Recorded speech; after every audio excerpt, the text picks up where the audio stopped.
Bienvenidos a la serie Joyas de Colección, programa radiofónico que forma parte de la iniciativa Patrimonio Documental, Conservación y Memoria, auspiciada por la Oficina de la UNESCO en México, el Comité Mexicano de Memoria del Mundo, el COTENDOC, y el Foto Observatorio con el apoyo del ILSE.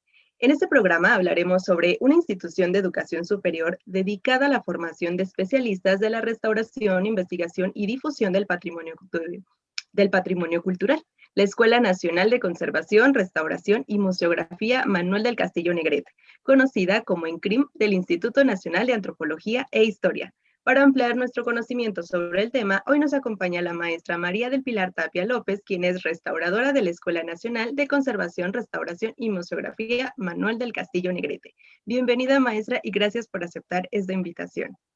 Muchas gracias, Jacqueline. Muchas gracias y gracias por la invitación. Y es una gran oportunidad para mí poderles hablar del quehacer de la restauración y del quehacer de la Escuela de Restauración. Muchas gracias. A lo largo de 13 capítulos que van de esta serie, hemos aprendido sobre la maravillosa labor que realizan las instituciones que nos han acompañado en términos de preservación y difusión del patrimonio documental. Hemos escuchado los desafíos de cada una y conocido al menos de manera general los criterios que siguen para llevar a buen puerto su misión.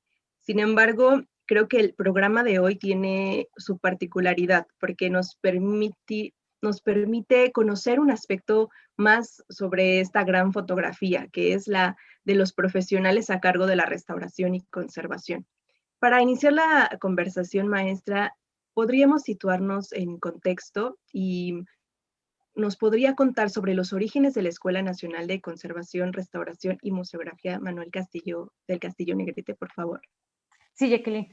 Pues fíjate que la escuela realmente no es muy grande, que digamos, ¿no? Se funda en los 60 más o menos, ¿no? Y te voy a contar más o menos cómo surgió esta idea. Pues resulta que el Instituto Nacional de Antropología e Historia se funda por ahí de 1939 y siempre, pues desde que se fundó el INA, pues su función o parte de sus funciones principales pues era la conservación del patrimonio cultural, ¿no? Y entonces, como había esta función de conservación, pues necesitaba tener personal capacitado, ¿no? Entonces, de repente, pues se tenía el personal, pero a lo mejor no la capacitación, y se sabía que en otros lugares existía el personal especializado que podía tener esta capacitación. Sin embargo, bueno, con la creación del INA, entonces también se da la creación de un departamento que se llama el Departamento de Conservación de Murales.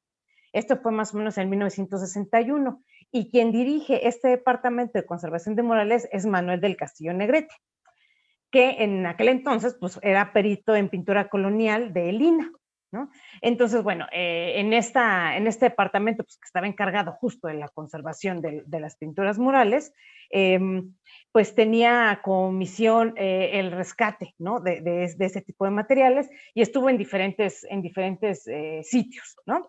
Uno de esos sitios pues fue el exconvento de Culhuacán, ¿no? Y después ya pasó al exconvento de San Ángel, que es el Museo ahorita de San Ángel del Carmen, y después cambió de nombre y se llamó Departamento de Catálogo y Restauración de Patrimonio Artístico, ¿no? Y ya en el 66 más o menos se cambia de sede al exconvento de Churubusco, que es donde está ahorita actualmente la Coordinación Nacional de Conservación del Patrimonio Cultural, ¿no? ¿Por qué llevo a todo esto? Pues porque justo el nombre de la escuela es Manuel del Castillo Negrete, ¿no? Y por eso es importante la presencia de Manuel del Castillo desde el inicio de la creación de la escuela. Entonces, está Manuel del Castillo Negrete en este departamento de conservación de murales y sucede que en el 60 y, no es cierto, en el 46 se descubren los murales de Bonampak, ¿no? Y entonces, pues hay pues un gran auge por conocerlos, por estudiarlos y demás. Y en el 62, 1962, la UNESCO pues también está muy interesada en estas pinturas murales de Bonampak y entonces empieza a haber visitas de especialistas de la UNESCO. Una de esas visitas, la más importante, fue justo la que realiza Paul Koremans, ¿no? Paul Koremans realiza esta visita junto con Manuel del Castillo Negrete. ¿Quién era Paul Koremans? Pues resulta que Paul Koremans era un doctor en química analítica de la Universidad Libre de Bélgica que crea el Instituto Real de Patrimonio Artístico, que se conoce como el IRPA, ¿no? Que es una de las instituciones más importantes en conservación a nivel mundial. Entonces, el que haya venido Paul Koremans, haya estado con Manuel del Castillo, empieza a crear ese primer lazo, ese primer encuentro, para entonces poder tener esta idea de crear aquí en México un centro de conservación, un centro de capacitación, ¿no? Que a la larga incluso, pues no solamente atendería a México, sino a toda América Latina. Entonces, esto es por medio de la UNESCO, y ya por ahí de 1966 se instala en el convento de Churubusco el Centro Regional para la Conservación y Restauración de Bienes Culturales, ¿no? Que te digo que, bueno, que adquiere una dimensión fabulosa dentro del país y para capacitar restauradores. Y ya por ahí del 66 se inaugura el Centro de Estudios para la Conservación de Bienes Culturales de Churubusco, con la finalidad ya totalmente de tener capacitación en la conservación, pero aparte de esta capacitación ya con atender problemas, ¿no? De investigación científica, ¿no? Para atender la conservación de cierto patrimonio cultural. Y finalmente, por ahí del 66, no, perdón, del 67 ya se abre realmente como un centro de formación a nivel Latinoamérica, ¿no? Y ya por ahí del 68, o sea, todo veo así como muy paso a pasito, ¿no? Pues ya en el exconvento de Churubusco, pues ya se crea este Centro de Estudios para la Conservación y Restauración del Patrimonio Cultural, Paul Koremans, se le pone su nombre, ¿no? De Paul Koremans. Y realmente ya se reconoce justo esta fecha, que es el 1 de febrero de 1968, como la fecha oficial en la que inicia actividades, pues la escuela, ¿no? Porque es cuando se empiezan a dar estos primeros cursos, ¿no? Sobre conservación con especialistas de la UNESCO. Y ya posteriormente, por ahí de 1969, más o menos, se empiezan a generar otro tipo de cursos que ya son un poquito más extensos, que ya es más o menos como de 5 años, y es ahí cuando finalmente en el 1977 la Secretaría de Educación Pública pues ya se da el registro de la escuela y ante la Dirección General de la SEP de Profesiones, y aquí sí ya, en el 77 ya se llama Escuela Nacional de Conservación, Restauración y Museografía, Manuel del Castillo Negrete, ¿no? Y bueno, para armar toda esta parte inicial de la escuela, realmente la UNESCO aporta muchísimo, porque no solamente es esto que nos dé reconocimiento, que venga Paul Koremans y que diga, sí, o sea, México está perfecto para poner aquí el centro regional, ¿no? Sino que también ayuda con el equipamiento, ¿no? El equipamiento de los laboratorios de investigación, el equipamiento de los laboratorios de conservación, la capacitación, ¿no? Lo cual pues también da una proyección muy importante a la Escuela de Restauración a nivel Latinoamérica, que la verdad es que es una proyección que seguimos teniendo, ¿no? Hasta hoy en día. O sea, la Escuela de Restauración, la Nacional de Restauración, sigue teniendo un reconocimiento a nivel internacional muy, muy importante, y en Latinoamérica, bueno, tenemos muchos de nuestros alumnos vienen de Latinoamérica a estudiar aquí la licenciatura o los posgrados que se ofrecen, ¿sí? Y bueno, algo que es importante es que muchísimo tiempo estuvimos compartiendo entonces instalaciones con la Coordinación Nacional de Conservación del Patrimonio Cultural, ahí en el convento de Churubusco. Pero bueno, la escuela empezó a crecer, ¿no? Empezó a crecer en todos los aspectos, o sea, tanto en tamaño, ¿no? Como en los contenidos que se enseñaban. Entonces, pues la verdad es que ya el espacio ya no era suficiente para mantener en un mismo laboratorio un laboratorio de conservación de escuela y un laboratorio de conservación que estuviera trabajando, ¿no? Entonces, pues ya por ahí del 2003, sí, en el 11 de diciembre de 2003, pues se inaugura nuestra nueva escuela, ¿no? Que es donde estamos ahorita, que es justo enfrente del ex convento de Churubusco del Museo de las Intervenciones, ¿no? Que ya es el espacio totalmente de la escuela. Fue un edificio diseñado para escuela de restauración, lo cual también es novedoso, ¿no? Porque se tenía el terreno y se hizo concurso para diferentes arquitectos, para que pudieran diseñar la escuela, ¿no? A los que éramos profesores en ese entonces también, pues nos fueron a hacer diferentes tipos de preguntas, ¿no? Para poder hacer el diseño de la escuela, ¿no? Y bueno, este es el edificio que ocupamos ahorita actualmente, y pues a grandes rasgos esa es la historia en general del inicio de la Escuela de Restauración. En esta vinculación que nos comenta con la UNESCO, desde la primera, digámoslo así, piedra que pone la UNESCO en colaboración con la escuela, ¿cómo ha sido el proceso para llegar actualmente? ¿Cómo es en este momento la vinculación con con la UNESCO en cuanto a programas, por ejemplo, como el de Memoria del Mundo? Pues mira, realmente nosotros con la UNESCO, la relación que guardamos es justo esta, la de la creación de la escuela. Seguimos en contacto y de hecho tenemos con la UNESCO el reconocimiento de cátedra UNESCO y hemos de decir que es la única cátedra en conservación registrada en América Latina y esta cátedra se llama Ciencias de la Conservación de Bienes Culturales, ¿no? Es un reconocimiento que nos da la UNESCO y que, bueno, se trabaja constantemente. Realmente no te puedo decir que tenemos como un programa que esté corriendo regularmente, ¿no? Sí participamos, se hacen las presentaciones de esta cátedra UNESCO ante la UNESCO, ¿no? Pero la verdad es que no hemos tenido oportunidad de trabajar con algún otro proyecto, ¿no? Sí, como Memoria del Mundo, hay diferentes cosas que están en el INAH, que pertenecen al INAH, que están registradas como Memoria del Mundo, ¿no? Como escuela no hemos tenido oportunidad de intervenir directamente sobre ellas, ¿no? Sin embargo, actualmente la escuela está armando su archivo histórico, ¿no? Y entonces una de las ideas es que una vez que se termine de armar este archivo histórico de la escuela, se pudiera meter o se pudiera proponer para entrar al programa de Memoria del Mundo, ¿no? ¿Por qué? Pues porque la verdad es que creemos que el que sea la primera escuela de conservación a nivel Latinoamérica, eso hace la diferencia, ¿no? Los programas, la forma en la que está diseñada la escuela ha sido modelo y es todavía modelo para muchas otras escuelas, ¿no? Entonces sí creemos que es importante que pudiéramos incluirlo como Memoria del Mundo, justo por ser un testigo, ¿no? De la formación, de la conservación y restauración de patrimonio cultural en América Latina, ¿no? Y en el mundo. Y bueno, afortunadamente también, pues cabe mencionar que a una de las profesoras de la escuela, Marta Romero, pues ella participa como secretaria en el Comité Mexicano de Memoria del Mundo, ¿no? Lo cual pues también eso ayuda a que haya mayor vinculación y a que haya mucho mayor conocimiento de la escuela. Pero digamos que es un plan a futuro, ¿no? Pero estamos abiertos a seguir trabajando con la UNESCO sin problema y siempre tratamos de que nuestros proyectos vayan más allá, ¿no? Justamente tomando en cuenta esto que nos menciona, que es la primera institución de estudios superiores que ofrece una licenciatura en restauración y de esta manera, ¿cuáles han sido los desafíos a los que se han enfrentado para formar a estos primeros restauradores, conservadores de bienes culturales? Pues, mira, la formación de restauradores pues comienza con estos cursos que te decía del Centro Latinoamericano, ¿no?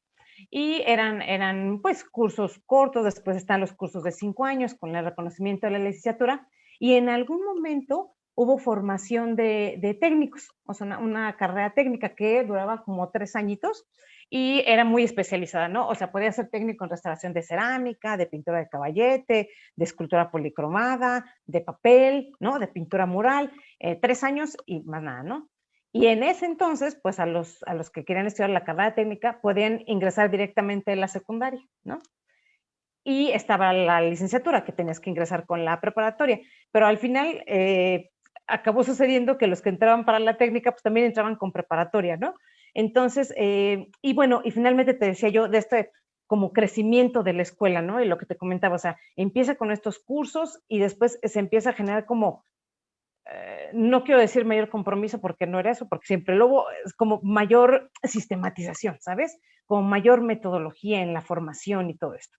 Entonces, eso lo que implica es que justo vaya creciendo la escuela, se vayan cambiando los planes de estudios y por ahí de principio de los 90 ya no se imparten las carreras técnicas, ya solamente es formación de licenciatura, ¿no? En la historia de restauración.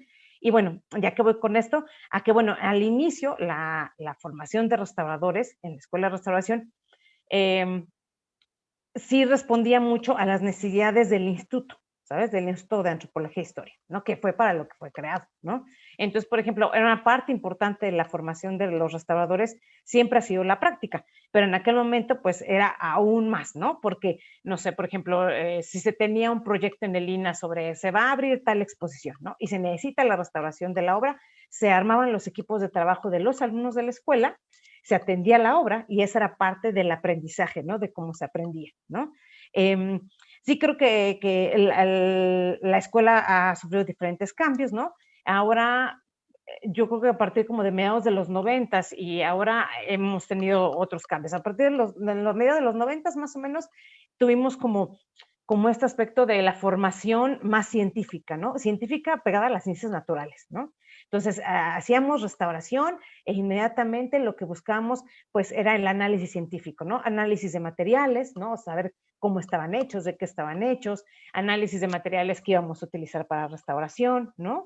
Y eso, pues, se reflejaba en la formación de los alumnos. O sea, yo soy egresada de esas generaciones y no sé, mi tesis, por ejemplo, de licenciatura tiene una parte de experimento científico, ¿no? De aplicación de activación neutrónica, por ejemplo, ¿no? O sea, es como muy, muy de esas épocas de los 90, ¿no? Y ya finalmente, ya ahorita, en estas actualidades, pues ya hemos visto que la restauración va más allá de eso, ¿no? O sea, que efectivamente no es ni una cosa totalmente práctica, no es ni una cosa totalmente científica y tampoco es una cosa totalmente de ciencias sociales, ¿sabes? O sea, tampoco es totalmente social, es integral, ¿no?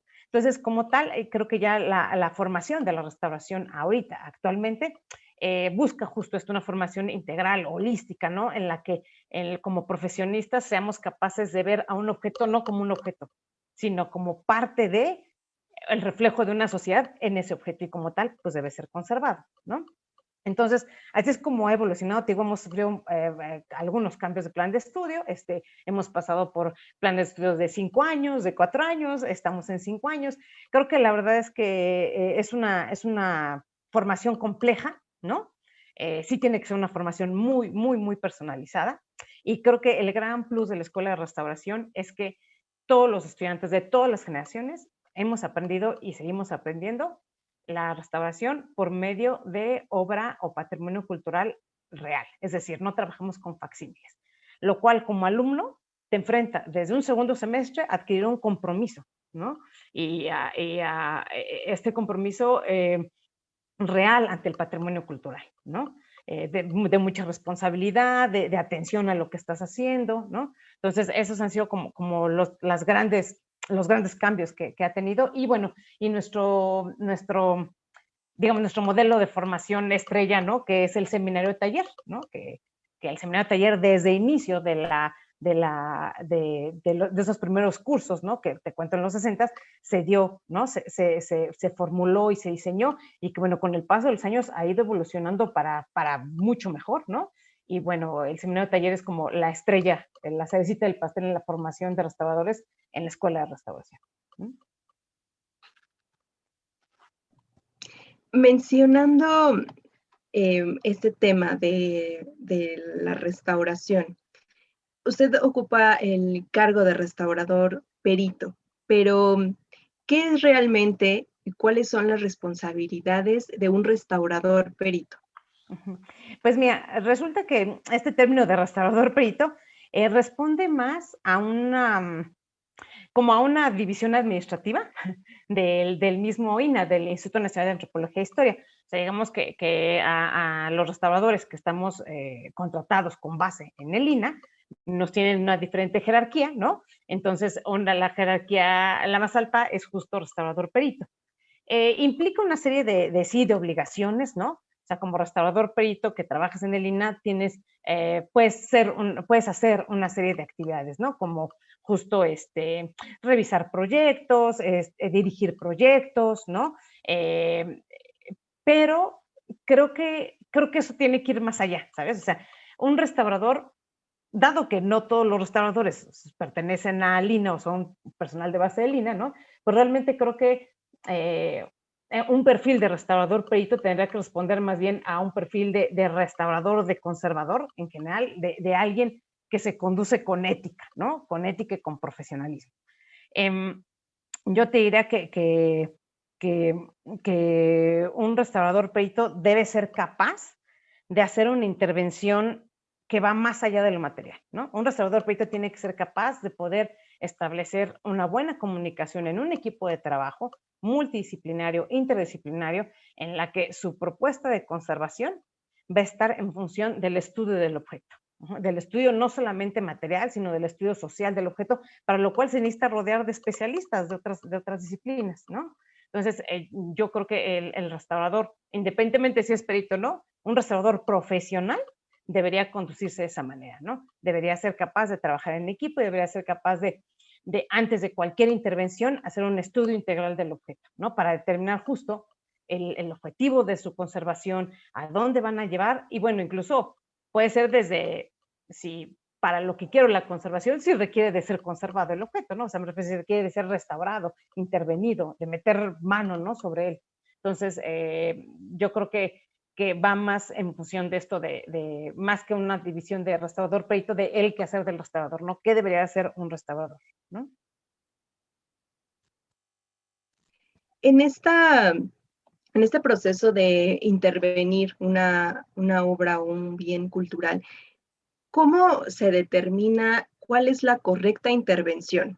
Es decir, ¿existen lineamientos, criterios para tener una restauración exitosa sin caer, obviamente, en una reconstrucción excesiva, como hemos visto muchos ejemplos que terminan por destruir las obras y sin mantener estas características que las hacían únicas? Sí, fíjate que sobre eso, pues es que la restauración lo que implica es el conocimiento y comprensión totalmente integral del patrimonio, ¿no? O sea, no va sola, o sea, la restauración no es solamente, pues arreglo lo material, ¿no? Porque finalmente si fuera solo eso, pues se trata de una reparación, ¿no? Como cuando yo llevo mi coche a que lo reparen, pues sí, cámbiale el motor, ¿no? Es lo único que necesita, ¿no? O sea, no requiere de una comprensión del significado que tiene para mí el coche, por ejemplo, ¿no? Entonces, la restauración va más allá, ¿no? Si bien es cierto, hay muchos años se concibió la restauración así como solamente se restaura lo material y ahí nos limitamos. De hecho, todavía hay, pues hay algunos lugares en los que se piensa así, ¿no? Pero creo que va más allá. Y justo esto, el tener en mente que la restauración no busca solo la recuperación material, sino nuestro objetivo como restauradores es recuperar una memoria cultural, ¿no? Que puede ser recuperarla o conservarla. Y esa memoria cultural está en los símbolos y el significado que tiene, en nuestro caso, un bien mueble, ¿no? Para un grupo social, ¿sí?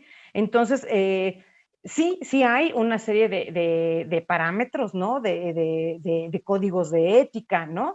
Que se deben seguir. Hay una serie de normas, hay normas internacionales, ¿no? Sí, efectivamente, muchas de ellas se desconocen, ¿no? O simplemente no se respetan, ¿no? Porque al final no es que haya no es que haya una sanción, ¿sabes? O sea, no es que te digan, si no sigues la regla de la reversibilidad de los materiales, te va a pasar tal cosa, ¿no? No, eso no sucede, ¿no? O sea, eso está en la ética y en el saber, en la buena praxis del restaurador, ¿no? Pero sí creo que una restauración, como tú dices, sea la correcta, tiene que ver con el análisis o con el estudio del objeto que se va a intervenir, ¿no? Si hay un buen estudio de ese objeto que se va a intervenir, entonces el mismo objeto te va a decir qué es lo que necesita para ser conservado o ser restaurado, buscando tal fin. ¿A qué voy con esto? O sea, tú cada vez que vas a restaurar algo, ¿no? Lo primero que hay que hacer es, bueno, decir, bueno, ¿y para qué? ¿Por qué quiero restaurarlo? ¿Para qué lo voy a restaurar? ¿No? ¿Qué es que lo voy a restaurar? Porque resulta que se va a ir a una exposición aquí en el museo. Bueno, ¿y de qué es la exposición? ¿No? Entonces ahí tienes que entrar en juego pues con otros profesionistas, ¿no? De tal cosa. Ah, bueno, ¿y con qué se va a exhibir? ¿No? ¿Y qué es lo que se necesita? ¿No? Entonces a lo mejor, digo, voy a poner un ejemplo, a lo mejor se trata de un grabado, ¿no? Sobre papel. Entonces, bueno, si le falta un fragmentito de papel y se puede exponer y da la idea que se está buscando, pues que se exponga así, ¿sabes? O sea, no necesita un proceso de restauración, ¿no? Lo que sí creo que es importante y que hay que tener siempre en mente es que cualquier proceso de intervención, cualquier proceso de restauración implica que vas a hacer una alteración en el objeto, ¿sí? Alteración, buena o mala, eso es otra cosa, pero se va a alterar el objeto. Cualquier cosa que pongas, o sea, aunque lo limpies, ¿no? Si le pasas una brochita, puedes provocar algo, ¿no? Entonces, por eso es importante que previo a un proceso de restauración haya un estudio totalmente completo del objeto, ¿no? Y que sí, que haya profesionistas de diferentes disciplinas, evidentemente que el restaurador, pues yo sí creo que debe ser un restaurador profesionista, o sea, sí debe tener ya una formación, ¿no? Que implique el conocimiento de todo esto, ¿no? A grandes rasgos, de manera general, ¿cuál sería el proceso que sigue una obra o algún documento para ser restaurado? Es decir, ustedes, me imagino, reciben la obra y de ahí, ¿qué sucede para poder nosotros eh, poder acercarnos a él en algún museo, por ejemplo? Ok, sí, pues mira, en este caso, o sea, hablamos sobre obras sobre papel, ¿no? Pues lo primero sería, pues justo lo que te decía yo, determinar, bueno, esta obra que me están dando a conservación o a restauración, ¿para qué la quieren restaurar, no? ¿Cuál es el fin de esta obra? ¿Es para exposición o es a lo mejor un documento que va a estar en consulta constante, ¿no? Es un documento que lo que se va a hacer es que se va a digitalizar, ¿no? O sea, ¿para qué? ¿Para qué me están pidiendo que haya una intervención del restaurador, ¿no? A partir de eso, entonces tendré yo que hacer un plan de trabajo, ¿no? Que implicará primero el estudio integral del objeto, ¿no? Desde materia, ¿no? Es decir, de qué se compone, cómo fue elaborado, qué tipo de alteraciones tiene, ¿no? Estas alteraciones puedo clasificarlas o no como deterioros, ¿no? Es decir, están alterando el objeto no solamente de manera material, sino que en su significado, en lo que simbolizan, ¿no? En lo que quieren decir. Y a partir de este estudio, ¿no? Y junto con otras disciplinas, pues determinar entonces si se hace o no se hace una restauración, ¿no? Si se hace una restauración, entonces a partir de todo lo que estudié del objeto, puedo determinar qué tipo de intervención puedo hacer. Es decir, qué tipo de limpieza puedo hacer. Puedo hacer una limpieza superficial, con qué tipo de herramienta, ¿no? Puedo hacer una limpieza acuosa, no puedo hacerla, la requiero, necesito de hacer un laminado o no necesito de hacerlo. O sea, eso va a ir como poco a poco, van a ir esos pasos, ¿no? Es decir, a lo que veis que no todos los objetos tienen que pasar por los mismos procesos de restauración, ¿sabes? O sea, no es de agregue tal cosa, ¿no? O sea, no es como la receta, ¿no? Sino que cada objeto, y esa es la particularidad de la restauración y la conservación. Cada objeto es único y como tal debe ser tratado, ¿no?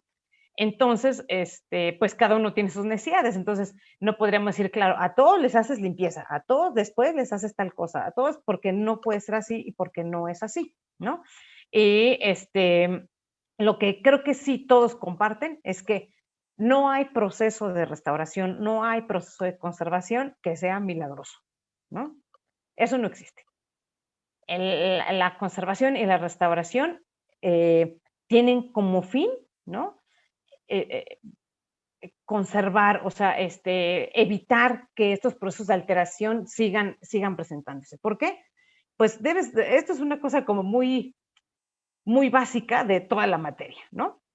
Toda la materia, pues se va a alterar, se va a transformar, ¿no? O sea, por naturaleza, o sea, nosotros mismos, ¿no? O sea, yo estoy así y mañana tengo otra arruga y mañana otra y mañana otra, ¿no?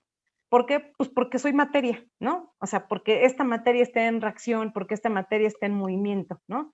Igual el patrimonio cultural. Puedo hacer lo posible por tratar de retardar esos cambios, ¿no?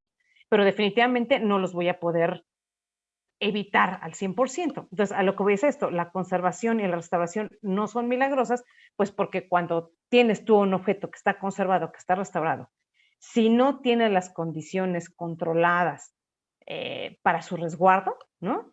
De nada va a servir una conservación y una restauración. en un año seguramente lo tienes o ya atacado por hongos o ya con algunas impurezas de contaminación o ya se desató algo, ¿no? Entonces creo que eso es importante considerarlo, ¿no? Porque sí, muchas veces existe como esta concepción de que no, ya está restaurado, ya, ¿no? Ya se quedó así. No, pues no. O sea, está restaurado, pues ahora hay que seguir un mantenimiento, ¿no? Que implica un mantenimiento tanto del área de conservación y restauración como un mantenimiento de quién lo tiene bajo su resguardo, ¿no? Es un compromiso constante la conservación. Y en esto que nos comentan, pues sí, el paso del tiempo y lo que produce en los objetos, ¿hay algún límite que se deba marcar para precisamente en todas estas restauraciones o estos mantenimientos que existe un momento en el que la misma obra pierda, pues sí, todo este trabajo o esta calidad? ¿Hay un momento en el que ustedes digan, hasta aquí se queda la restauración o el mantenimiento y ya no podemos hacer más? Sí.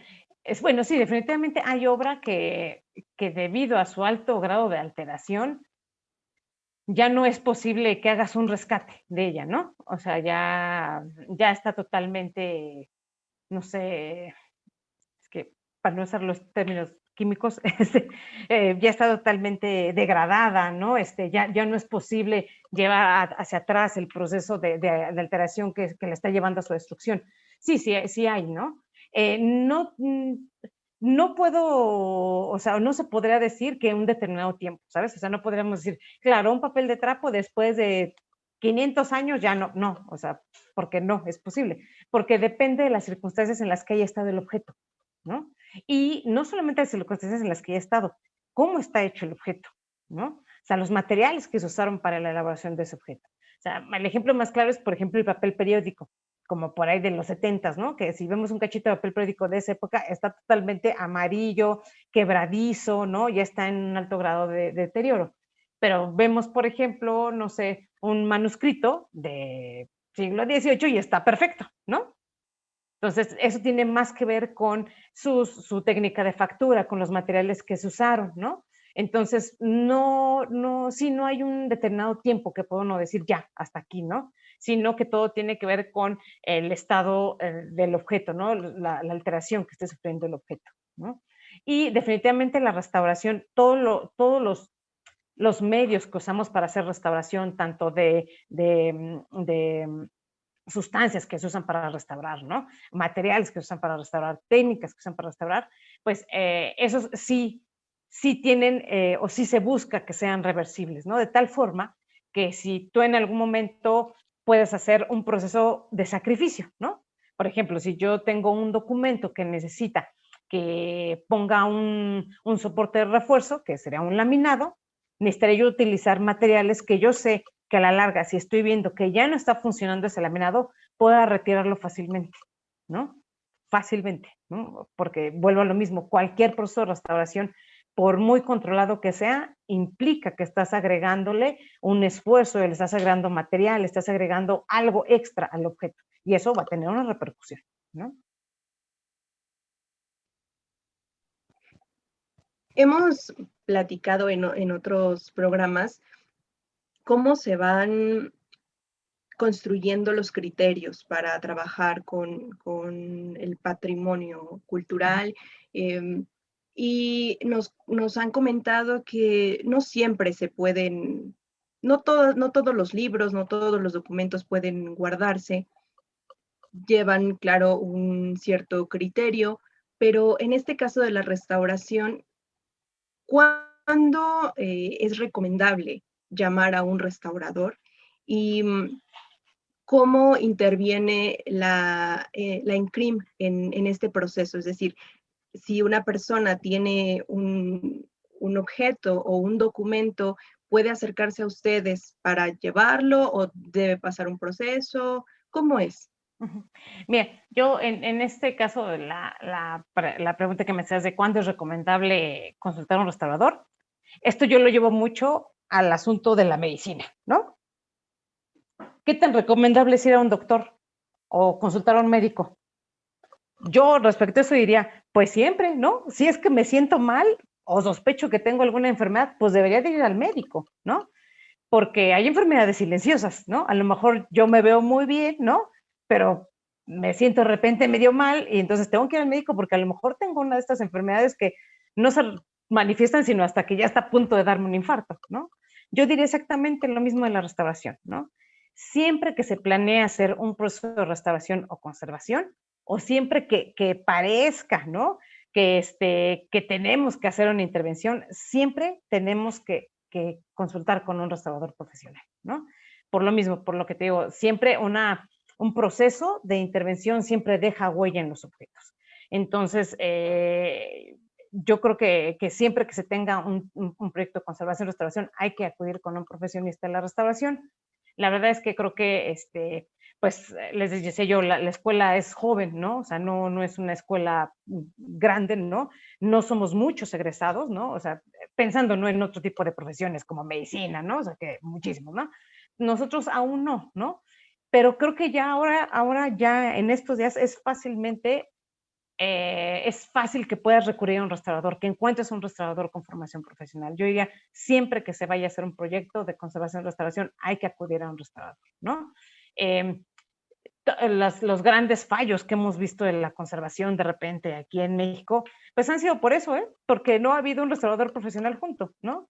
Pues porque se hizo muy fácil, pues, hablarle a alguien que se dedica a hacer ese tipo de objetos, ¿no? O a alguien que lleva muchos años haciendo intervención de ese tipo de objetos, ¿no? Pero vuelvo a lo mismo, la restauración no es una serie de suma de procesos, no es una receta, ¿no? Es muy particular y eso lo puede ver fácilmente o no, si no fácilmente, sí es más visible y más entendible para un restaurador profesional. Ahora, ¿cómo se puede hacer esto? ¿Cómo se solicita? Bueno, hay diferentes medios de acercarse a un restaurador, ¿no? Uno justo es que hay muchos restauradores que tienen, profesionales que tienen sus empresas, sus talleres particulares, ¿no? Como institución y también como particular pueden acercarse a la Coordinación Nacional de Conservación del Patrimonio Cultural, ¿no? Y a la escuela también, a la Escuela Nacional de Restauración.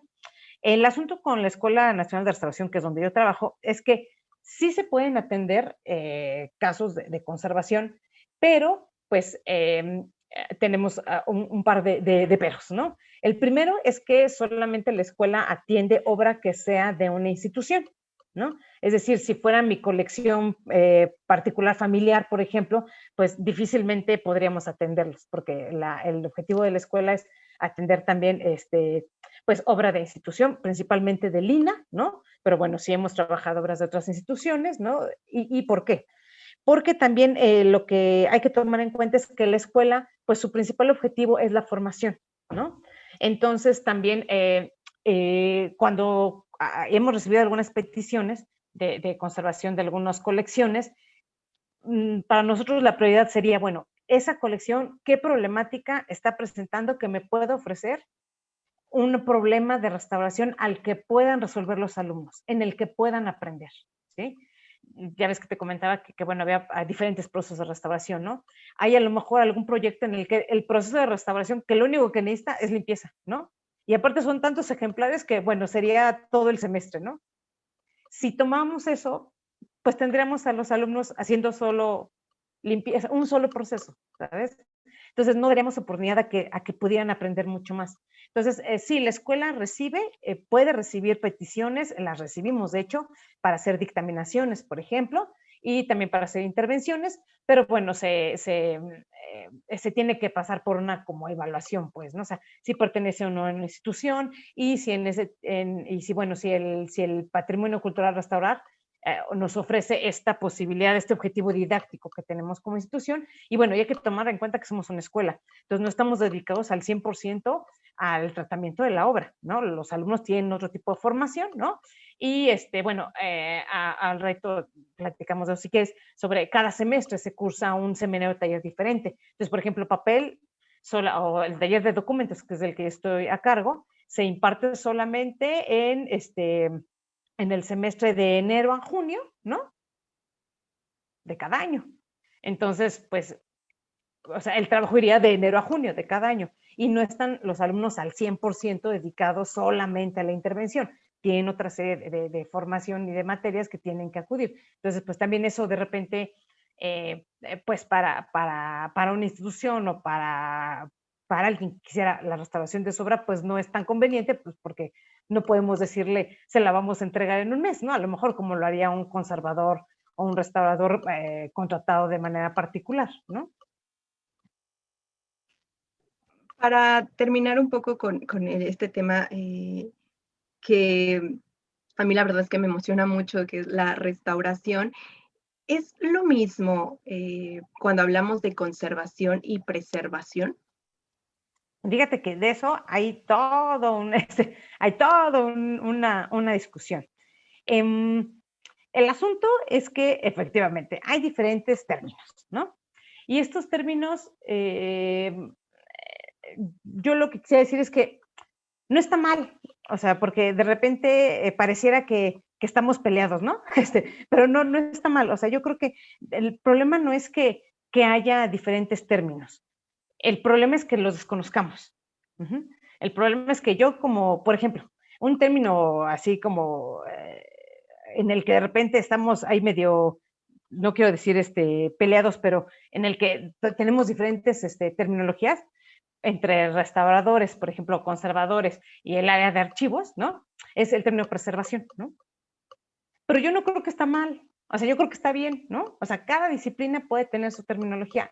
El asunto es que la conozcamos y que cuando estemos trabajando en un equipo interdisciplinario, pues seamos capaces de hacer ese intercambio y de entendernos, ¿no? Decir, ah, claro, cuando tú estás diciendo tal término es tal cosa, ¿no? Cuando yo lo estoy diciendo es tal cosa y somos capaces de establecer puentes y establecer un diálogo, ¿no? Entonces sí, hay diferentes términos y te quiero decir que incluso no solamente tenemos diferencias de conceptos con otras disciplinas, ¿eh? En la misma restauración los tenemos. En la misma área de conservación y restauración hay diferentes escuelas. Está la escuela latina, la escuela anglosajona, ¿no? Y esas dos escuelas son diferentes, ¿no? Pero lo importante es eso, que sepamos, o sea, cuando me están hablando de un término de conservación, cuando dicen conservación, si me lo están tomando desde el punto de vista de la escuela anglosajona o de la escuela latina, ¿no? O sea, tengo que tenerlo como yo aquí en la cabeza, ¿no? Entonces, sí hay diferencia de términos. Nosotros en la escuela de restauración, en el área de documentos, los términos que estamos usando básicamente son aquellos que ya se expusieron en la norma mexicana, acervos documentales, a partir de 2018. Y bueno, esta norma mexicana, pues sí nos habla de conservación como un gran concepto, ¿no? Que incluye tanto las acciones directas como las indirectas, ¿no? Que se hacen sobre el patrimonio documental y que, bueno, que están enfocadas a garantizar la transmisión del documento en el mismo aspecto en el que ha llegado hacia nosotros, ¿no? Es decir, en ningún momento estamos buscando regresar al pasado o en ningún momento estamos diciendo para regresar a su estado original, ¿no? Estamos hablando de conservación así tal y como está el objeto, ¿no? Y la preservación sí la entendemos más como acciones y consideraciones administrativas y financieras, ¿no? Que van a facilitar la conservación, ¿no? En algún momento, la verdad es que no recuerdo en dónde lo leía, pero lo leía. Sin preservación no hay conservación. Es decir, si no hay una buena gestión, que eso sería para nosotros la preservación, es más como un área de gestión de la conservación de los acervos. Si no hay una buena área de gestión, no puede haber una buena área de conservación, ¿sabes? Porque finalmente de una depende la otra, ¿no? Si no hay una política de conservación, si no hay una forma de hacernos llegar presupuestos, ¿no? Para el área de conservación, pues no hay forma, ¿no? O sea, lo que decía yo, pues milagros pues no hacemos, ¿no? O sea, es un trabajo integral el que se tiene que hacer, ¿no? Pero sí hay diferencias de términos. Yo creo que no hay problema. Yo la verdad es que con eso no veo ningún problema. Lo que vería yo problema es que se desconozca y entonces no seamos capaces de establecer este diálogo con nuestros compañeros de disciplinas, ¿no? Ahora, maestra, pasando, aterrizando un poco el tema a la Escuela Nacional de Conservación, Restauración y Museografía. Háblenos, por favor, un poco sobre la oferta académica de esta escuela. En términos generales, ¿cuál es el plan de estudios? ¿Qué estudian un restaurador o todos los profesionales que se están formando en esta escuela? Ujú. Sí, mira, la Escuela Nacional de Restauración, Conservación y Museografía, Manuel del Castillo Negrete, ¿no? Pues tiene actualmente, son 5 programas. A ver, sí, lo estoy diciendo bien. Uno es la licenciatura en restauración. Ahorita actualmente se llama así licenciatura en restauración, que esa tiene una duración de 5 años. Está la especialidad en museografía, que es de 1 año, la maestría en estudios y prácticas museales, que es de 2 años, la maestría en conservación de acervos documentales, que es de 2 años, y la maestría de conservación y restauración de bienes culturales inmuebles, que es de 2 años. Entonces, básicamente la oferta académica que tiene la escuela es una licenciatura, una especialidad y 3 posgrados, ¿no? Y bueno, también con mucha frecuencia, ¿no? En la página de la escuela se publican toda una serie de cursos, seminarios, coloquios, ¿no? Entre muchas otras ofertas que tenemos de extensión académica. Y muchas de ellas están abiertas totalmente a todo público, ¿no? Porque creo que sí, una parte importante de la escuela es que siempre tenemos esta inquietud de, pues de hacernos conocer, ¿no? O sea, de que la sociedad nos conozca, que la sociedad sepa qué es restauración, a qué nos dedicamos, ¿no? Y pues justo no solamente para que nos conozca, ¿sabes? Creo que el asunto es que la conservación del patrimonio cultural está en la sociedad, ¿no? De ellos es, entonces, nosotros como sociedad tendríamos que ser responsables de esta conservación. Y la única forma de hacerlo, pues, es conociendo, ¿no? O sea, conociendo tanto el patrimonio y conociendo los medios por los que se puede conservar. Entonces, la escuela tiene estos planes de estudios. Digamos que los que iniciaron con esto que vimos al principio de la entrevista con la escuela, pues fue la licenciatura en restauración, el área de museos y el área de arquitectura, ¿no? Digamos que son los programas como los más antiguitos, por decirlo así, ¿no? Y últimamente, pues te digo, de esta maestría de conservación de acervos documentales, ¿no? Que se está ofreciendo. Entonces, no sé, a lo mejor les platico brevemente de los programas, porque la licenciatura es como un poquito más complicada, ¿no? Eso me va a tomar un poquito más tiempo, ¿no? Pero bueno, la especialidad de museografía y la maestría en conservación, perdón, y la maestría en estudios y prácticas museales es un par de programas que justo están fresquecitos. En 2020 se hizo esta reestructuración. Antes se daban como maestría en museología, especialidad en museografía, ¿no? O sea, ha tenido toda una serie de evolución, ¿no? Esta formación de museógrafos y museólogos, que va desde aquel centro regional que te contaba, latinoamericano, ¿no? En el que también se daban cursos de museos, ¿no? De museografía. Y se siguieron dando, y ya para 71 pues se hace el primer curso interamericano de restauración de bienes culturales y de capacitación museográfica, y a partir del 78 pues se empieza a dar toda esta parte de los posgrados en museografía, y después hay como se dejan de dar por un momento, y en 97 se vuelven a reactivar, ¿no? Y de 97, que es cuando se da la maestría en museología y la especialidad en museografía, pues de nuevo ya últimamente, que digo, es cuando se hace esta reestructuración, y tenemos ya ahorita nuestro programa, que es la especialidad en museografía y la maestría en estudios y prácticas museales. ¿Por qué se hizo este cambio? Pues bueno, porque básicamente estos programas de atención para museos o de formación en museos, lo que buscan es ya formar profesionistas que sean integrales, ¿sabes? O sea, ya no es nada más atender el museo por ser el museo y entender el museo, pues como se entendía antes, ¿no? Así como, ay, el espacio en el que se exhiben cosas, ¿no? Se acabó, ¿no? O en el que se exhibe algo que le es importante a alguien, pero pues, el público, pues, qué bueno, ¿no? Que lo vea, ¿no? O sea, ya se piensa en un museo mucho más integral, en un museo que es parte de la sociedad, en el que la sociedad tiene que participar de ese museo, ¿no? Desde el diseño, tomarlo en cuenta, qué es lo que va a tener, cuál va a ser su contenido, todo esto. Entonces, en vistas de eso, de una que tienen que ser ya incluso proyectos sustentables, ¿no? Sociales, que aporten algo incluso a la sociedad, a la comunidad en la que están, ¿no? Insertos. Entonces, es por esto que se hace este rediseño y se tienen estos 2 programas, ¿no? Y la maestría en restauración de bienes culturales y inmuebles, igual, bueno, esta también viene desde aquellos cursos, ¿no? Y de los 60s. Y bueno, en la maestría también ya acaba de sufrir es que la palabra se me hizo horrible, ¿verdad? Pero tuvo un cambio, tuvo cambios, ¿no? Y estos cambios de plan de estudio también responden exactamente a lo mismo, ¿no? A que pues ya se quería ver esta formación de restaurador de bienes inmuebles como un restaurador integral, ¿no? Que tomar en cuenta igual a la sociedad en la que está el bien cultural, que fuera sustentable, que incluso rescatara técnicas tradicionales y todo esto, ¿no?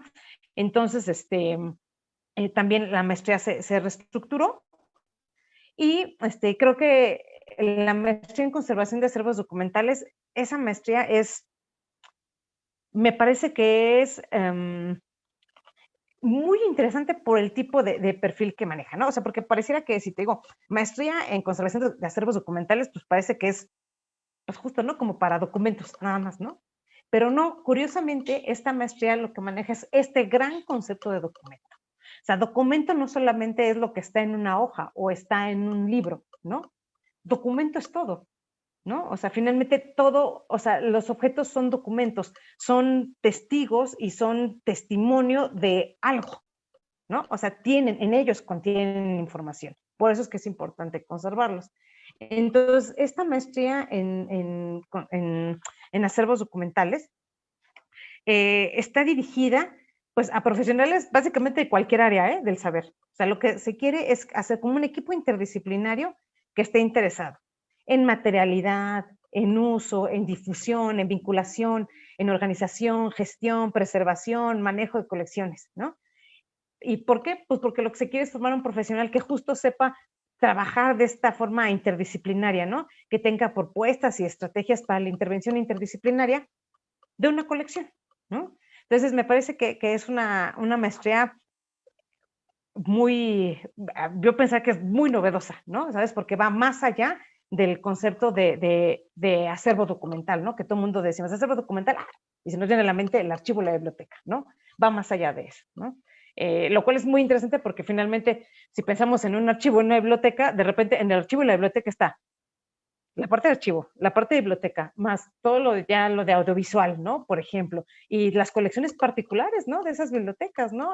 Los mobiliarios incluso, hay bibliotecas que tienen los mobiliarios antiguos, ¿no? Que están todavía en uso y ya es parte de su patrimonio. Entonces, está eso, y bueno, y finalmente la licenciatura, ¿no? Que la licenciatura es un programa de 5 años, es tiempo completo, ¿no? Y te acuerdas que hace ratito te contaba yo sobre nuestro modelo educativo que era con el seminario taller, ¿no? Pues este seminario taller es la base, es la columna vertebral, ¿no? O sea, en nuestro mapa curricular de la licenciatura, que les digo que es de 5 años, está dividido en diferentes ejes. ¿Por qué diferentes ejes? Pues justo lo que queremos es enseñarle a los alumnos, desde que están estudiando, que la restauración y la conservación no es solamente intervención, ¿no? Sino que para llegar a eso necesitas hacer un montón de cosas antes, ¿no? Digamos que ese es el fin último. El inicio es el estudio, ¿no?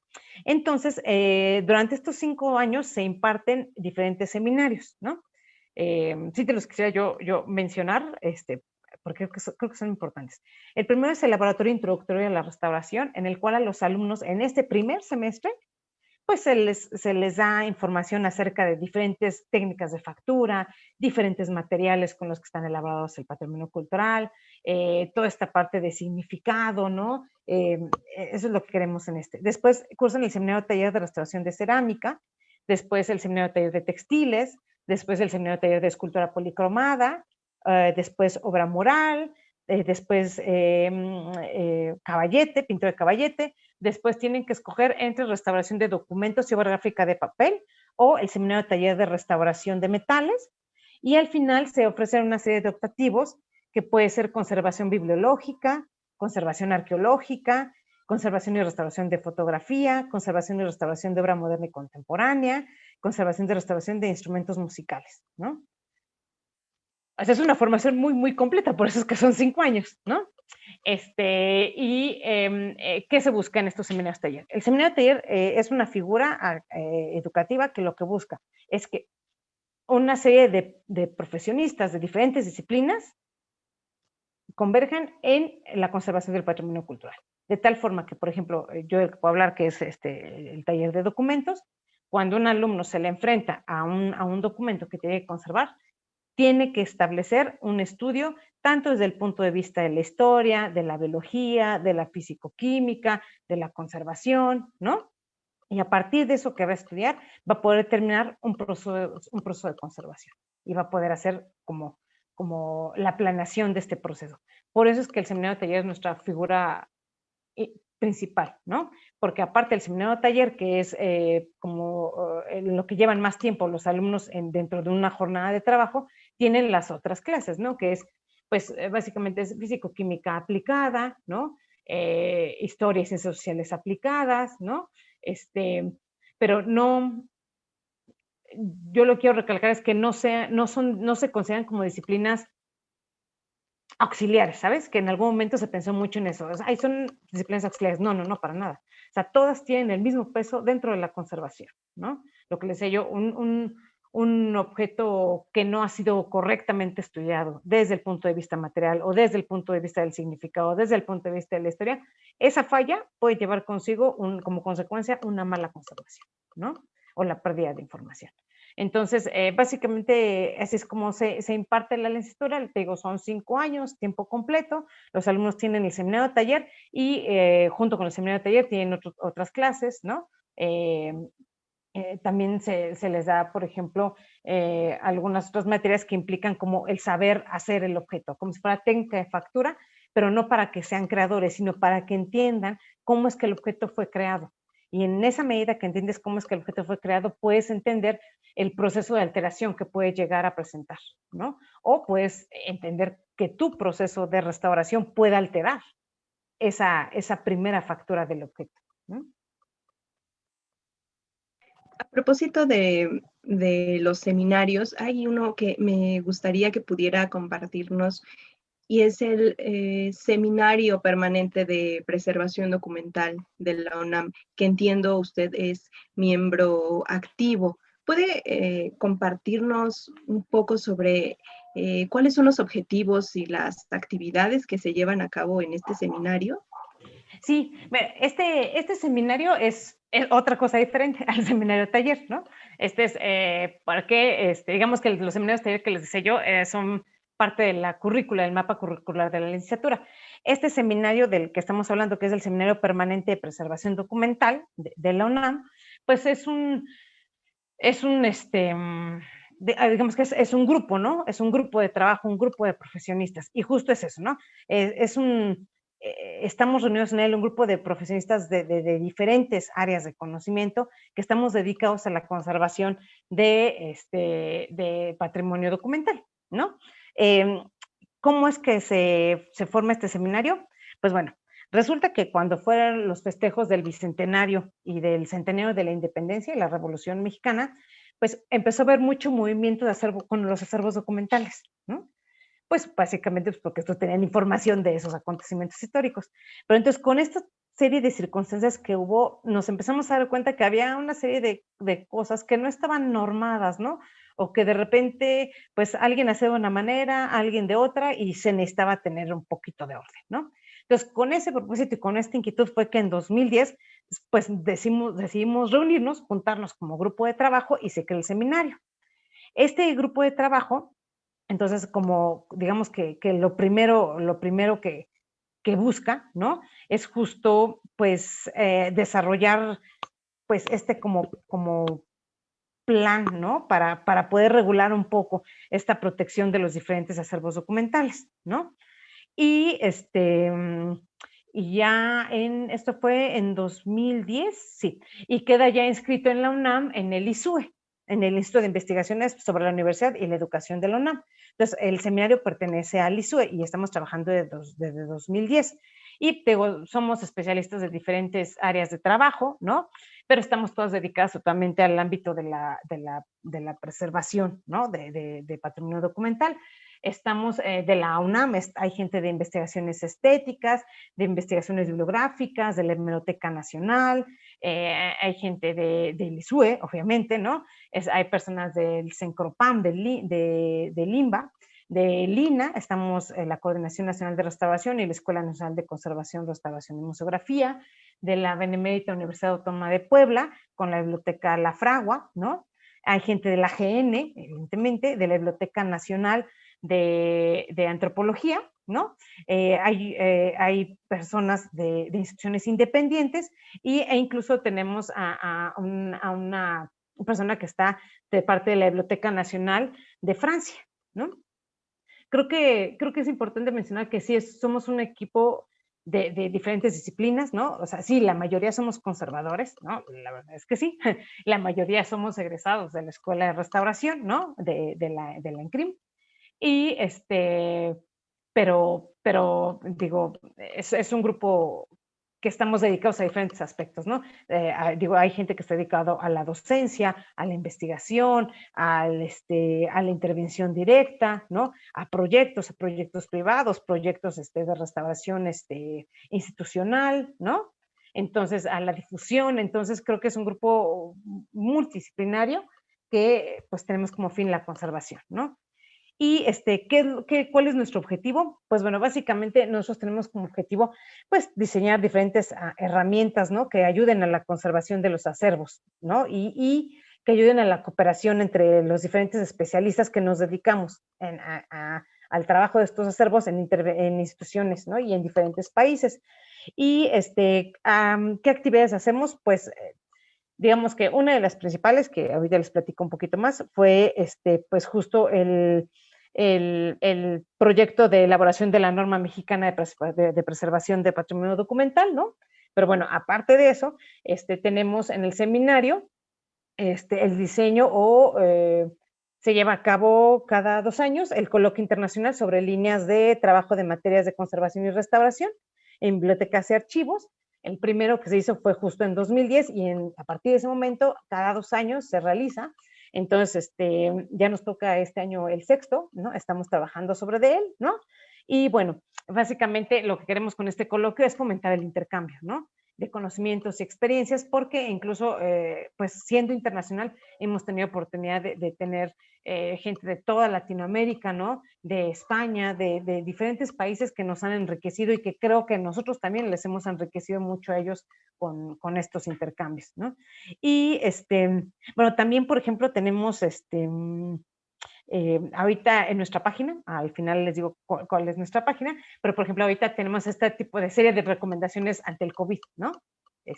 Ante la pandemia, una serie de recomendaciones para los archivos, para las bibliotecas, para el tratamiento de ese tipo de patrimonio documental, ¿no? Todo está ahí. También una función importante de este seminario es la capacitación, ¿no? Entonces estamos siempre buscando capacitación en temas de conservación, ¿no? De acervos documentales. Entonces, tenemos pues cursos que podemos impartir o que se nos puede solicitar que impartamos, ¿no? Nos mencionaba ya, maestra, sobre esta importancia de ver la labor como integral. Y de la misma manera que podemos pensar, se construye el conocimiento. Y para esto hemos aprendido también en estos programas que la vinculación es muy importante, una vinculación no solamente nacional, también internacional, y que va ayudando a que estos nuevos lineamientos, criterios que ayuden a preservar los materiales y a un mejor funcionamiento de todas las instituciones, también es sumamente importante. En esta vinculación, ¿cómo, ¿cómo es su relación con el Comité Técnico de Normalización Nacional de Documentación? ¿Cuál es la motivación para tener esta relación y cuál es su participación también? Sí, pues como te mencionaba con el Seminario Permanente de Preservación Documental, pues la verdad es que o sea, el primer objetivo que fue pues crear una serie de lineamientos, ¿no? que pudieran normar de cierta manera pues nuestro proceder ante la conservación de patrimonio documental, pues ahí es que se empieza a trabajar con esta serie de normas, ¿no? ¿Y cómo es que surge la idea? Pues en el seminario lo primero fue, sí, vamos a hacer toda esta serie de lineamientos, ¿no? Y ya posteriormente, cuando se empieza a trabajar, quien nos da el tip de lo del Cotendoc es Fernando Osorio Alarcón, ¿no? El maestro Fernando Osorio nos dice, bueno, ¿y por qué no vamos más allá? ¿Por qué no hacemos una norma, no? Entonces, en ese momento es que pues ya se entra en contacto con el Cotendoc, ¿no? Y bueno, entonces así es como nace la inquietud ya por hacer de estos lineamientos más bien una norma, ¿no? Que sea la norma mexicana para la preservación de patrimonio documental, ¿no? Y bueno, de 2010 a 2015 más o menos es que se empieza a trabajar con el texto de lo de la norma y ya por ahí de agosto de 2015 más o menos ya queda constituido el subcomité de normalización para la preservación de acervos documentales, para la elaboración de la norma mexicana, y pues de ahí pues ya empezamos a trabajar y se registra la norma en 2018. No fue un trabajo fácil, ¿no? Uno, porque pues era la primera norma que hacíamos, ¿no? Entonces siempre quiere uno poner todo, ¿no? O sea, quieres,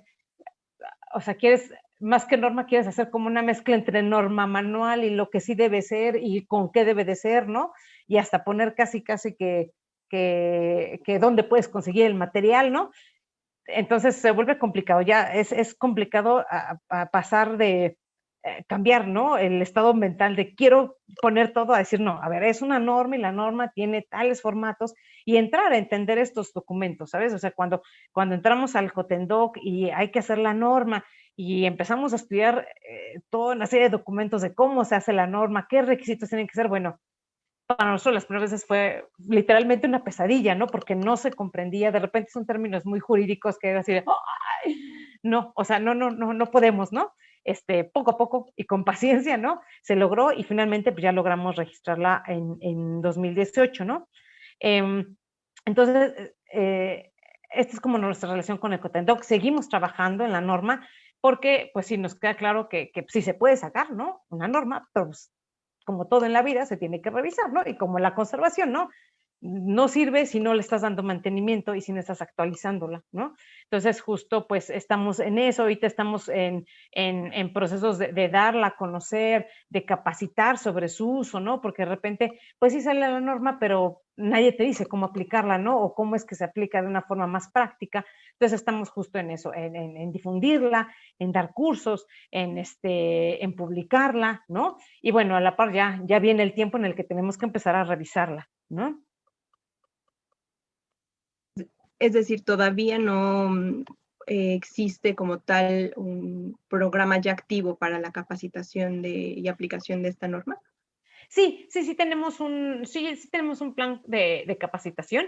De hecho, lo hemos estado dando dentro de las más capacitaciones que da el Cotendoc anualmente, y aparte nosotros en la página del seminario de preservación documental también ofrecemos ese tipo de cursos, ¿no? Podemos ofrecer los cursos sobre capacitación de la norma y sobre su aplicación, que los podemos diseñar de acuerdo a la institución que nos lo solicite, ¿no?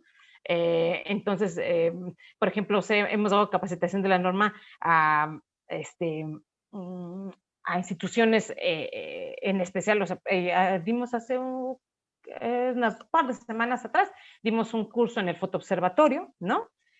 Sobre la aplicación de la norma y sobre la norma, y justo este viernes vamos a dar un curso de capacitación de la norma a la Escuela de Conservación de Occidente, a la ECRO, ¿no? Que es un público totalmente diferente porque ellos son todavía estudiantes, ¿no? Entonces, nuestra inquietud también es que desde que son estudiantes poderles enseñar la norma y que sepan, que tengan conocimiento de ella, ¿no? Entonces, nosotros lo hacemos por medio de la página del seminario, ahí se pueden solicitar los cursos sobre la capacitación de la norma y, digo, aparte el Cotendoc tiene los programas de capacitación constantes. Uh-huh.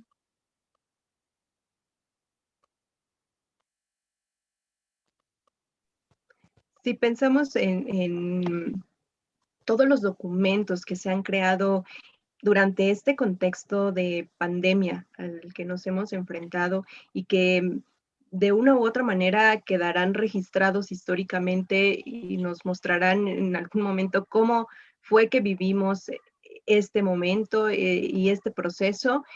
Eh, en este sentido, ¿cuál es la perspectiva de ustedes con respecto a la labor de conservación, de preservación y también de difusión de todos estos documentos que se van generando? Pues mira, yo creo que el gran reto de la conservación, pues siempre es que eh, documentos se generan, ¿no? A diario, ¿no? Entonces, finalmente acabas con un gran cúmulo de documentos, ¿no? Que todos tienen información valiosa, ¿no? Yo creo que el gran reto de la conservación es justo eso, qué es lo que se va a conservar, ¿no? Y eso pues tiene mucho que ver con pues, las diferentes instituciones que van a tener a su cargo la protección de estos documentos, ¿no? O sea, ¿para qué es esa institución? ¿Cuál es el fin de esa institución? Y a medida que sepamos eso, podríamos determinar qué es lo que se conserva y qué es lo que no se conserva. Ahora, sí, definitivamente todos los documentos que se han ido generando a partir de lo de la pandemia son básicos para entender pues este fenómeno que fue a nivel internacional, ¿no? Bueno, que es a nivel internacional, ¿no? Entonces yo sí creo que en algún momento, en un futuro, se va a tener que crear así un archivo exclusivo, ¿no? Sobre pandemia COVID-19, ¿no? O sea, no creo que vaya a haber otra forma, ¿no? En la que tendremos que ser como muy selectivos para determinar qué es lo que tendría que contener este archivo y qué no, ¿no? O sea, desde, pues a lo mejor, sí, antecedentes de los primeros casos, ¿no? Y cómo fue evolucionando, ¿no? Cómo fueron las prácticas para combatirlo, ¿no? Sí creo que va a ser un gran desafío, ¿no?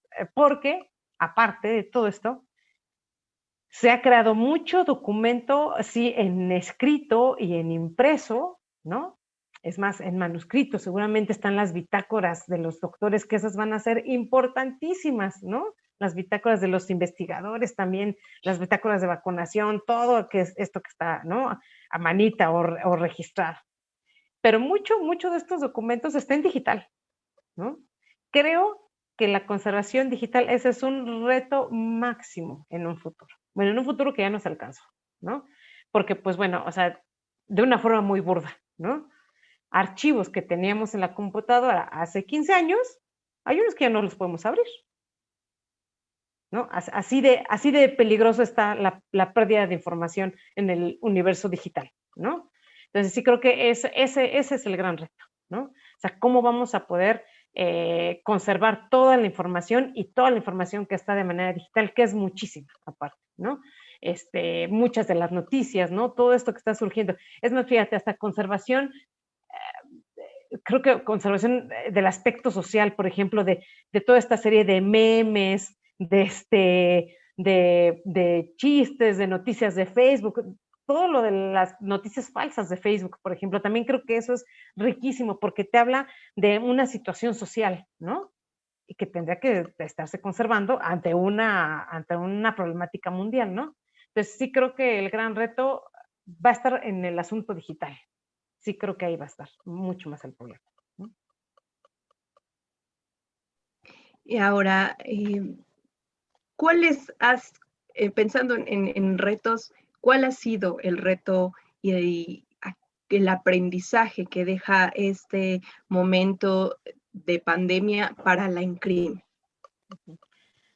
Pues mira, para el ENCRIM, este momento de pandemia creo que ha sido fundamental para nuestra evolución, ¿sabes? O sea, finalmente la Escuela de Restauración, pues desde sus inicios que platicamos, siempre pues tuvimos muy en claro esto de la formación, ¿no? En vivo, ¿no? Enfrentar al alumno, al material. Sin embargo, creo que a lo mejor había algunos contenidos que ya podríamos haber evolucionado y darlos en línea, ¿no? Pero pues la verdad es que seguíamos como en la manera tradicional, ¿no? La pandemia nos obligó a salir un poco de una zona de confort, ¿no? Y a obligarnos a pensar diferente, a obligarnos a pensar en diferentes formas de difundir el conocimiento, de diferentes formas de diseñar cómo difundir ese conocimiento, ¿no? Entonces, creo que la Escuela de Restauración con esta pandemia lo que se lleva es evolución, ¿no? Evolución y mayor comprensión de cómo es que aprenden los chicos hoy en día, ¿no? Porque sí, la verdad es que las últimas generaciones habían estado costando un poco de trabajo porque, bueno, finalmente ya no piensan igual, ¿no? O sea, ya no es lo mismo un chico de 19 años de ahorita o un chico de 19 años de los 70, ¿no? Entonces, son diferentes formas, diferentes estructuras mentales, ¿no? Entonces, creo que un punto positivo de la pandemia es que, pues, nos obligó a los profesores a aprender, ¿no? A los alumnos a aprender. Y a ambos a entender mucho mejor esta relación profesor-alumno, ¿no? Y profesor-alumno conocimiento y cómo llevarlo, cómo rediseñarlo, ¿no? En un contexto de la formación en línea, ¿no? Definitivamente hay cosas que no se pueden dar en línea, ¿no? O sea, la restauración, o sea, la intervención de una obra original, pues sí, no la puedes dar en línea, ¿no? Pero sí puedes hacer diferentes actividades, ¿no? Que pueden activar o que pueden motivar el aprendizaje de un alumno o la comprensión del alumno ante un proceso de restauración. La verdad es que sí creo que la pandemia nos ha traído mucho conocimiento, mucha evolución y también una cosa maravillosa que ha traído es que estamos mucho más, bueno, siempre estuvimos abiertos a lo que voy es que recibimos mucha más retroalimentación a nivel internacional. Eso es muy importante, ¿no? Ha habido reuniones de escuelas de restauración a nivel internacional, ¿no? Cosa que hubiera sido imposible en otro contexto porque, o sea, los presupuestos, ¿no? O sea, ¿cómo voy a ir yo hasta no sé dónde, a Europa, a la escuela, al congreso de la escuela? No hay cómo, ¿no? O cómo voy a invitar al profesor reconocido de allá para que venga y me dé una plática, ¿no? Ahora el espacio de la virtualidad ha roto barreras, ¿eh? Entonces, creo que ese es un plus, ¿no? O sea, hemos podido tener comunicación y tener retroalimentación a nivel nacional y a nivel internacional con áreas o con instituciones que la verdad es que antes hubiera sido imposible, ¿no? Y también creo que una cosa como social que se ha dado es que creo que también la gente se ha vuelto más generosa, ¿no? Más generosa en conocimiento. Es más fácil que te lo den, es más fácil que te compartan y tú es más fácil que lo solicites y más fácil también que compartas tus ideas, ¿no? Yo creo que es parte de saber que todos estamos en el mismo barco, ¿no? Y que todos estamos enfrentando la situación de la misma manera y cómo compartir, por ejemplo, con las otras escuelas en Latinoamérica y en el mundo, cómo es que ellos también están resolviendo la problemática de la enseñanza de la conservación, ¿no? Sin duda, este tiempo que llevamos viviendo este nuevo contexto nos ha dejado muchos aprendizajes. Igual hemos tenido que aprender y enfrentarnos a muchos desafíos que tal vez en ningún momento pensamos vivir, pero creo que en la medida en la que entendamos justamente esta importancia de vincularnos a pesar de las distancias y que tomemos la misma tecnología para ir evolucionando y construyendo el conocimiento entre todos, creo que nos hará mucho más fuertes. Y maestra, sin duda, este tema es realmente vasto. A mí, en lo particular, me emociona mucho hablar sobre este tema y espero que en algún momento podamos retomar esta plática para ver cómo evolucionó, cómo a dónde llegamos, ¿no? En este tema de la restauración y de estos documentos que se van a ir generando y ver cómo funciona y hacia dónde va. Antes de despedirnos, maestra, ¿algo más que quiera compartir con el público y cómo también compartirles cómo podemos acercarnos a ustedes? Sí, muchas gracias. Pues bueno, yo quisiera nada más recordarles que pues el área de restauración y conservación de patrimonio cultural existe, ¿no? Que se acerquen con confianza a nosotros, a la Coordinación Nacional, a la Escuela de Restauración, ¿no? para atender sus dudas, sus necesidades, ¿no?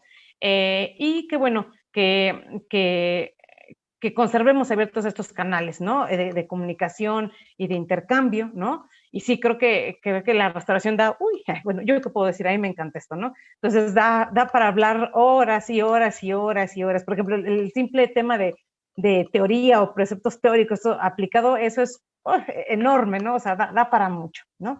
Pero bueno, entonces yo los invito a que sigamos en contacto.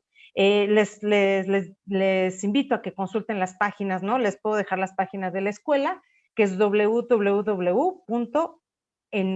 o sea, encrym.edu.mx, www.encrim.edu.mx, y también nuestra página del Seminario de Preservación Documental, que es https, ya saben, 2 puntitos, 2 diagonales, preservaciondocumental.mx. Síganos en nuestras redes sociales, en la escuela y el Seminario de Preservación. Tenemos redes sociales, Facebook, Twitter, demás, ¿no? Síganos porque ahí aparecen muchos programas académicos, programas de intercambio, muchísimas actividades que estamos haciendo pues, para dar conocimiento de esta área de conservación. Y yo les dejo mi correo electrónico, para cualquier duda, cuestionamiento o demás. Siempre soy una persona a la que le gustan las personas, ¿saben? O sea, me gusta intercambiar, me gusta platicar, como ya se vio. Entonces, siempre estaré abierta y dispuesta. Y les dejo mi correo electrónico, es pilar-tapia-l@encrim.edu.mx. Y pues más nada, muchísimas gracias por este espacio y pues por la oportunidad de dar a conocer mucho más lo que hacemos en la Escuela de Restauración. Muchas gracias, maestra, por haber aceptado esta invitación y por ser ya parte de esta serie. Desafortunadamente hemos llegado al final del programa, pero agradecemos una vez más a la maestra María del Pilar Tapia López, restauradora de la Escuela Nacional de Conservación, Restauración y Museografía Manuel del Castillo Negrete, por compartir con nosotros el maravilloso mundo de la restauración. Por supuesto, gracias a ustedes por escucharnos. Los invitamos a ponerse en contacto con nosotros a través de nuestras redes sociales. En Facebook nos encuentran como @ilseoficial y en Twitter @ilseedu. Yo soy Jacqueline Alarcón y esto fue Joyas de Colección. Hasta la próxima.